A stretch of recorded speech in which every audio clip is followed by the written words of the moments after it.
Tariki ya 9 Ukwakira duhimbaza abatagatifu: Yohani Leonardi umusaserdoti, Dionizio umwepiskopi n'uwahowe Imana, Rustiki uwahowe Imana, Publiya umubikira, Rustini uwahowe Imana, Eleuteri uwahowe Imana, Aburahamu na Sara.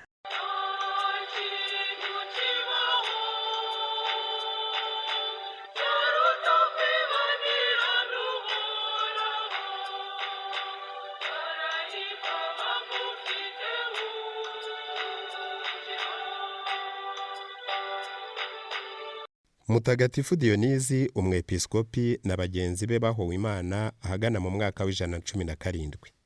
Diyonizi, Rustiki na Eleuteri bari mu bakristu ba mbere. Diyonizi yakomokaga Atene mu Bugereki. Bavuga ko yavutse Yezu afite imyaka 9. Ni Mutagatifu Pawulo intumwa ubwe wamwigishije aramubatiza, aba umwepiskopi wa Atene. Nyuma Papa Clementi amwohereza kwigisha mu Bufaransa. Rustiki umusaserdoti na Eleuteri umudiyakoni bajana nawe bagerana i Parisi, bahahindura abapagani benshi.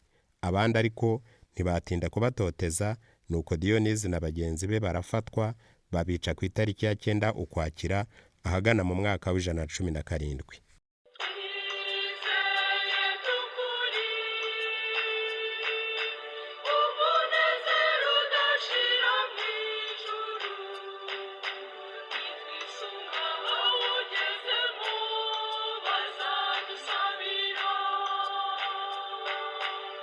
Turahimbaza kandi Mutagatifu Leonardi umusaserdoti wabayeho ahagana mu mwaka w'1543 kugeza mu 1609. Mutagatifu Yohani Leonardi yahawe ubusaserdoti afite imyaka 16.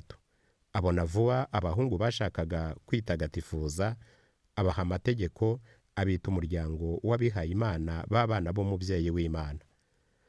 Abantu barabatoteza. Papa ariko yemerera uwo muryango mushya urakomera, wigisha mu Butaliyani bwegereye Roma.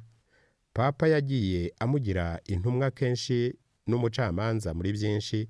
Yafashije cyane Yosefu Karazanse na Francisca Romana mu mirimo y'imiryango nabo bari batangiye. Abasaserdoti b'uwo muryango yabashinze kwigisha mbere na mbere abatazi Imana. Yapfuye ku itariki ya 9 Ukwakira 1609.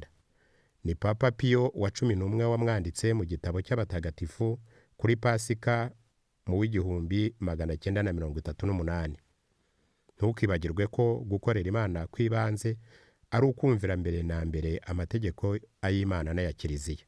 Abandi batagatifu bizihizwa uyu munsi: kuri Antiyoshe turahimbaza Mutagatifu Publiya, umukuru w'abamonaki bo ku ngoma ya Yuliyani umuhakanyi.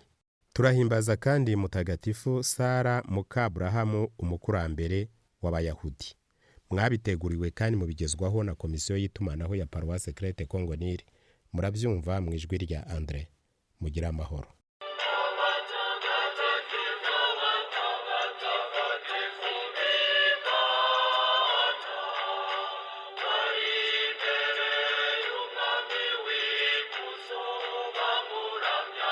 Musi